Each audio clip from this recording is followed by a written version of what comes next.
올해는 물을 조심해야 돼. 올해는 사업에 큰 기대는 하지 마.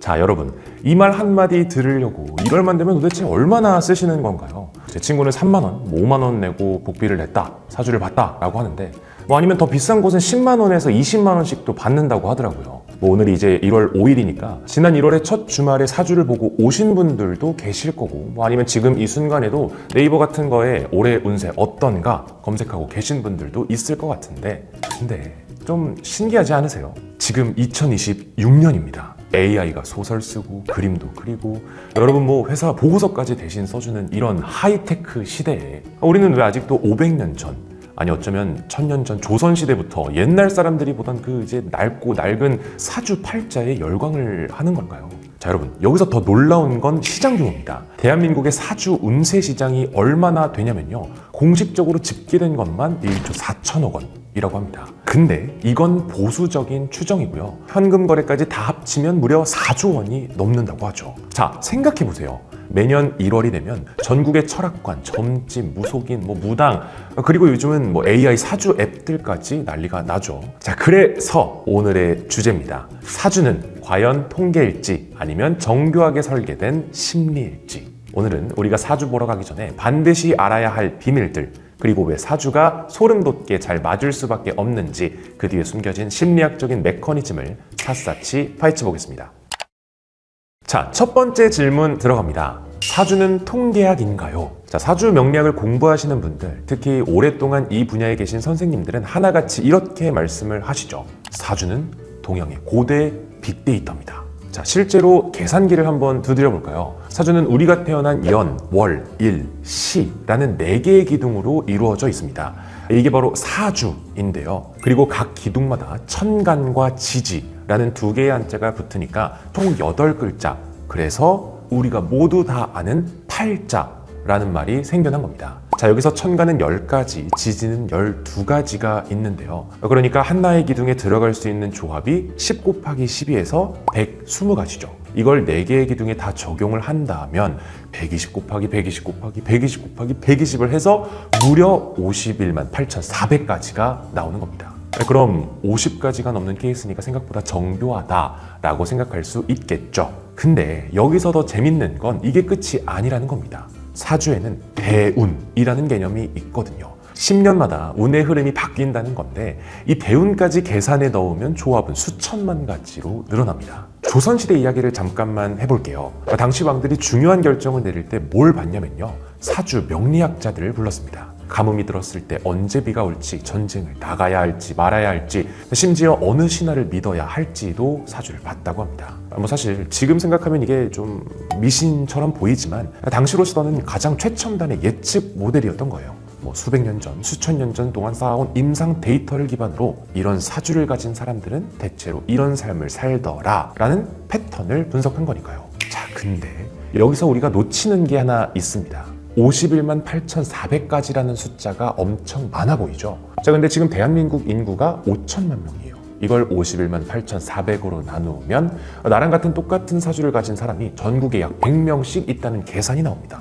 그럼 당연히 여기서 이 질문이 생기는 거예요. 그 100명이 다 똑같은 날 결혼하고, 똑같은 날 사고를 당하고, 똑같은 날 승진을 하고, 똑같은 날 물을 조심해야 되냐? 당연히 아니죠. 어떤 사람은 서울에서 대기업을 다닐 거고, 어떤 사람은 시골에서 농사를 지을 수도 있을 거고, 어떤 사람은 해외에서 사업을 하고 있을 수도 있어요. 같은 사주를 가졌다고 해서 삶이 똑같을 수는 없는 거죠. 자, 그러면 사주는 뭐냐? 사주는 기질과 성향을 알려주는 가이드북 정도라고 생각하는 게 맞아요. 예를 들어서 당신은 물의 기운이 강하니까 유연하고 적응력이 좋다. 하지만 가끔 우유부단할 수도 있다. 이런 식으로요. 이건 정확도가 나쁘다라고 하기보다 오히려 자기 이해를 높이는데 충분히 도움이 될 수 있죠. 근데 문제는 이걸 운명으로 받아들이는 순간부터 시작됩니다. 여러분이 사주를 보러 갔을 때 가장 많이 하는 생각이 뭘까요? 나에 대해서 아무 말도 안 했는데 어떻게 다 한 거지? 자, 근데 여러분, 이게 진짜 신기가 있는 신기한 능력일까요? 아니면 다른 이유가 있을까요? 심리학에서는 이걸 콜드 리딩이라고 부릅니다. 근데 이건 점쟁이나 무당만 쓰는 게 아닙니다. 마술사, 멘탈리스트, 심리치료사, 심지어 영업하시는 분들도 다 쓰는 기술이죠. 자, 상상을 한번 해봅시다. 여러분이 어느 유명한 철학관의 문을 열고 들어가요. 상담사 선생님은 여러분을 처음 봅니다. 그런데 그 0.5초 사이에 벌써 엄청난 정보를 읽어내고 있죠. 자, 뭘 볼까요? 예를 들어서 여러분 손에 들린 가방 브랜드를 통해 어느 정도의 경제력을 파악할 수도 있고요. 옷차림과 액세서리를 통해 직업군과 라이프 스타일을 추정할 수도 있고, 그 걸음걸이와 자세를 통해 이 사람의 자신감이 어떤지를 볼 수도 있겠죠. 그리고 말투와 억양을 통해 어느 지역에서 왔는지 또 어떤 성격을 가졌는지 또 알 수 있을 거고요. 손가락의 반지를 통해 결혼 여부나 인간관계 상태도 파악할 수 있겠죠. 지금 제가 말한 것만 해도 이만큼인데 이 모든 걸 말 한마디 하기 전에 그분들은 이미 파악할 수 있다는 겁니다. 그리고 나서 상담이 시작되죠. 자, 그리고 상담사가 묻습니다. 요즘 가까운 사람 때문에 마음고생이 심하시죠? 자, 여러분 어때요? 이 말 들으면 어떤 생각이 드시나요? 대박, 나 친구랑 싸운 거 어떻게 한 거지? 이런 생각이 들 수도 있고요. 다른 케이스가 있을 수도 있습니다. 근데 잘 한번 생각해 보세요. 사주 보러 가는 사람 중에 고민이 없는 사람이 있을까요? 자, 사주 상담소를 찾는다는 것 자체가 이미 뭔가 고민이 있다는 증거예요. 행복하고 만족스러우면 굳이 돈 내고 사주 보러 다니지 않습니다. 자, 그리고 아까 질문에 가까운 사람이라는 표현을 한번 보면요, 엄청 모호해요. 부모님, 형제, 친구, 연인, 직장 동료 다 될 수 있는 거예요.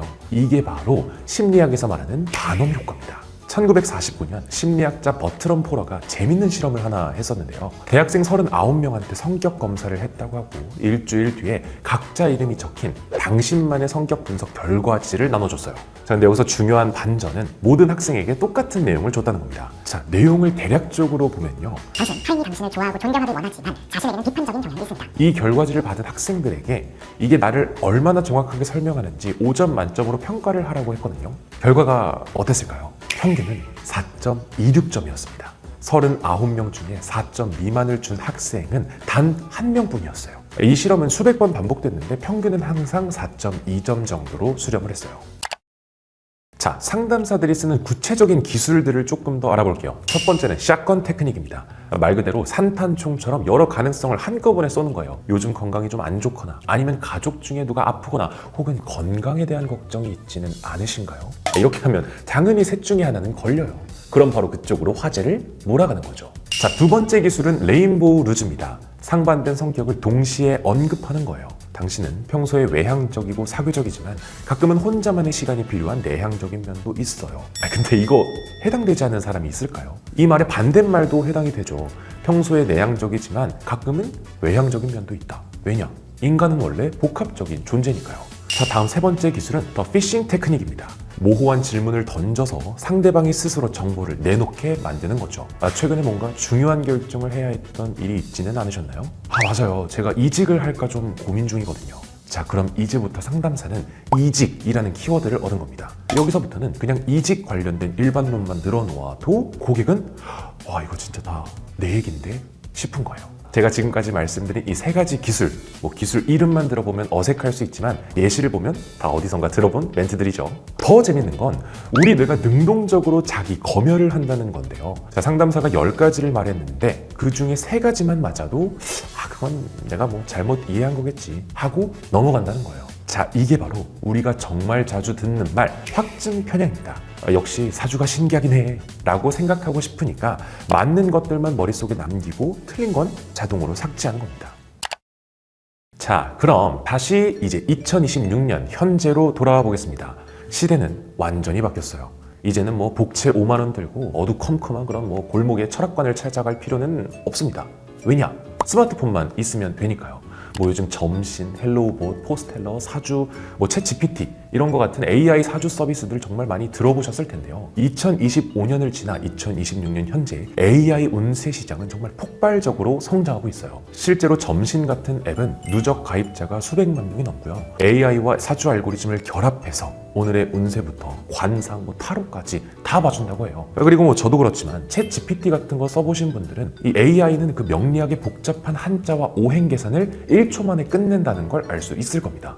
빠르고요. 24시간 폰만 있으면 쓸 수 있고요. 데이터 기반으로 돌아가는 모델이니까 또 정확하고 사실 신뢰도는 얘가 좀 더 있어 보이죠. 자, 근데 재밌는 건 뭐냐면요. AI 사주가 이렇게 좋은데에도 사람들은 여전히 직접 만나는 상담사를 더 선호한다는 거예요.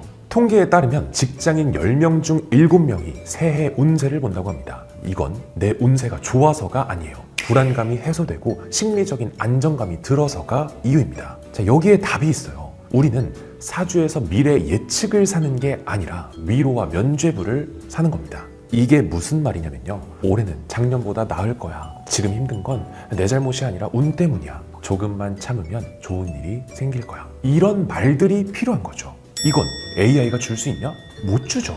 마음을 공감해주고 또 읽어주지는 못한다는 겁니다. 눈을 마주치면서 괜찮을 거야 라고도 말해주지 못하고요. 결국 사람들이 사주 상담소를 찾는 이유는 정확한 예측을 넘어서 인간적인 위로를 원하기 때문인 거죠. 그래서 제 생각에는 AI 사주가 아무리 발전하고 어떤 정확도를 막 어필하고 해도 오프라인 상담소는 없어지지 않지 않을까라고 생각합니다. 자, 그래서 요즘 트렌드는 뭐냐면 AI와 인간 상담사가 결합하는 형태예요. 먼저 AI로 기본 사주 분석을 하고 그 다음에 인간 상담사가 세밀한 상담을 해주는 식이죠. AI가 계산한 당신의 사주는 이렇고요. 제가 봤을 때 당신이 지금 가장 조심해야 될 부분은 이거 같아요. 이런 식으로요. 자, 이제 마지막이자 가장 중요한 부분입니다. 사주가 진짜로 무서운 이유. 그게 뭐냐면 우리가 사주를 믿는 순간 사주가 진짜가 되어버린다는 거예요. 자, 이게 뭔 말이냐? 자기충족적 예언인데 이건 바로 심리학자 로버트 머튼이 정의한 개념입니다. 처음에는 거짓이었던 예언이 그 예언을 믿고 행동함으로써 결국 진짜가 되는 현상을 뜻합니다. 자, 예를 한번 들어볼게요. 사주를 봤는데 이렇게 나왔다고 칩시다. 올해 10월에 재물운이 크게 들어옵니다. 자, 여러분은 이 말을 듣고 어떻게 행동할까요? 자신감이 생기겠죠. 평소 같으면 망설였을 투자 기회도 과감하게 잡게 될 거고요. 또 이거와 연계돼서 적극적으로 사업 제안을 받아들일 수도 있습니다. 그 결과 정말로 돈을 벌게 되면 어떻게 생각하죠? 와, 여기 사주 진짜 용한데? 진짜 잘 맞추네. 자, 근데 생각해보세요. 그게 사주 때문이었을까요? 아니면 여러분이 적극적으로 행동했기 때문일까요? 자, 그러면 반대 케이스도 한번 볼게요. 올해 건강 조심하세요. 이 말을 들으면 어떻게 되죠? 평소에 그냥 넘겼을 가벼운 두통도 이거 좀 큰 병 아니야? 하고 민감하게 반응을 할 수도 있고요. 여름만 되면 몸이 긴장해서 더 조심을 할 거고요. 스트레스를 받을 수도 있습니다. 그리고 스트레스를 받으면 어떻게 되죠? 몸이 안 좋아질 수도 있어요. 그럼 또 역시 사주가 맞았어 라고 생각을 하죠. 근데 이건 사주가 맞았다기보다 여러분이 스스로 그렇게 만든 거예요. 이게 바로 자기충족적 예언입니다. 교육학에서는 이걸 또 피그말리온 효과라고도 부르는데요. 이건 아마 들어보신 분들 많을 겁니다. 1968년 심리학자 로젠탈과 제이콥슨이 유명한 실험을 했어요. 초등학교 선생님들한테 이 학생들은 IQ 검사 결과 앞으로 성적이 아주 쭉쭉 올라갈 아이들입니다 라고 거짓 정보를 준 거예요. 실제로 이 학생들은 그냥 무작위로 뽑은 학생들이었습니다. 근데 8개월 뒤에는 어떻게 됐을까요? 그 학생들의 성적이 진짜로 향상됐어요. 바로 선생님들이 그 학생들을 잘할 아이라고 믿고 더 많이 칭찬하고 더 많이 관심을 줬기 때문이에요. 학생들도 그 기대를 느끼고 당연히 더 열심히 했고요. 결국 예언이 현실을 만든 거죠. 이게 바로 그 유명한 피그말리온 효과입니다. 사주도 마찬가지입니다. 올해 인간관계 운이 좋지 않습니다. 이 말을 들으면 어떻게 하나요? 사람들과의 관계에서 부정적인 신호만 찾을 수도 있고요. 저 사람이 좀 날 무시한 것 같아. 이런 식으로 오해를 할 수도 있겠죠. 그러면 방어적인 태도를 취할 거고요. 그럼 주변 사람들도 여러분을 대하기 어려워하죠. 그럼 결론적으로 정말 인간관계가 나빠질 수도 있습니다. 결국 역시 사주가 맞았어. 이렇게 되는 거예요. 제가 앞서 사주와 관련돼서 여러 가지 현상들을 말씀드렸는데 2026년 현재 뇌과학자들은 이 현상을 더 정밀하게 설명하고 있어요. 우리 뇌에는 RAS, 망상활성계라는 게 있는데요. 우리가 의식하는 것만 눈에 보이게 만드는 필터 역할을 한다는 뜻입니다. 이것도 예시를 들어서 한번 설명을 드릴게요. 여러분이 새 차를 사려고 현대 팰리세이드를 알아보고 있다고 칩시다. 그럼 갑자기 길에 팰리세이드가 엄청 많이 보여요. 평소에는 그냥 넘어갔던 팰리세이드들도 갑자기 저게 내가 살려고 했던 모델이 맞나? 이런 식으로 보게 되는 거죠. 원래도 많았는데 여러분이 의식을 안 했을 뿐이에요. 사주도 마찬가지입니다. 올해 재물운이 좋다라는 말을 들으면 뇌가 재물과 관련된 긍정적인 신호만 골라서 보여주고요. 올해 조심해야 한다라는 말을 들으면 위험 신호만 골라서 보여줍니다. 결국 계속 말씀드리는 거죠. 사주가 우리 삶을 맞추는 게 아니라 우리가 사주에 내 삶을 맞춰가고 있는 겁니다. 근데 사실 이게 진짜 무서운 건 부정적인 예언일 때예요. 올해 사업 망합니다. 올해 사업하면 아주 성공을 못할 거예요. 이 말을 믿게 된다면 사업에 대한 자신감이 떨어질 거고요. 중요한 결정을 미루게 될 거고요. 또 사람이 소극적으로 될 겁니다. 결과적으로 정말 사업이 안 될 수도 있죠. 그럼 계속 말한 것처럼 역시 사주가 맞았어. 이렇게 흘러가는 겁니다. 이게 가장 위험한 부분이에요. 앞서 말한 대로 잘못된 예언을 믿어서 스스로 기회를 차단하는 것. 이건 진짜 위험하고 또 주의해야 됩니다. 자, 2026년 1월 작심삼일이 딱 끝나갈 시점에 들려드린 사주 이야기 어떠셨나요? 사실 저도 사주를 엄청 신뢰하지는 않지만 어느 정도 근거는 있다고 생각합니다. 다만 사주가 알려주는 건 정해진 결말이 아니라는 거. 내가 어떤 기질을 가지고 태어났는지, 내가 어떤 환경에서 더 빛나는 사람인지를 알려주는 그냥 하나의 가이드북에 가깝다 라고 생각하는 게 맞을 것 같아요. 그 가이드북을 읽고 내 팔자가 이렇구나 하고 포기할지, 아니면 내 약점이 이거니까 올해는 더 보완해서 잘해봐야지 라고 활용할지는 오직 여러분의 몫입니다. 오늘 이 영상 보신 분들은 다음에 사주 보러 가실 때 올해 제 운세가 어떤가요? 이렇게 묻지 마시고요. 제가 어떤 성향의 사람이고 어떤 상황에서 제 능력이 가장 잘 발휘되나요? 그리고 제가 지금 보완해야 될 부분은 무엇인가요? 이렇게 한번 물어봐도 되지 않을까? 이러면 더 훨씬 가치 있는 5만 원이 되지 않을까? 이렇게도 같이 생각이 듭니다. 이건 진짜 소름 돋게 맞더라, 혹은 다 뻥이더라 하는 여러분만의 생생한 사주 경험담이 있다면 댓글로 남겨주시고요. 그리고 저 한마디만 더 해보자면, 올해는 안 좋대 라는 말보다 올해는 내가 더 잘 만들어 가야겠다 라는 마음이 훨씬 더 강력하다고 생각합니다. 저는 다음에도 여러분의 시간을 아껴줄 깊이 있는 이야기로 돌아올 테니까요. 새해 복 많이 받으세요.